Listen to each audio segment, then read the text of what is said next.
ay hindi ka namin iiwan. Ako din, Panginoon. Hindi po namin kayo ikakaila.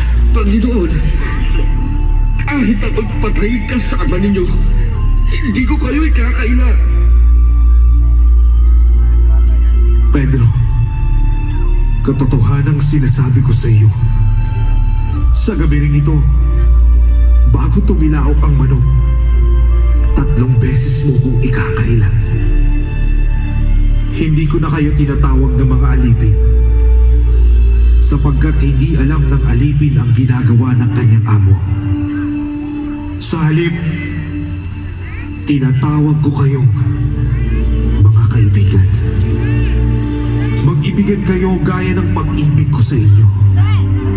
Sapagkat walang pag-ibig na hihigit pa sa isang taong nag-alay ng kanyang buhay Verse 3.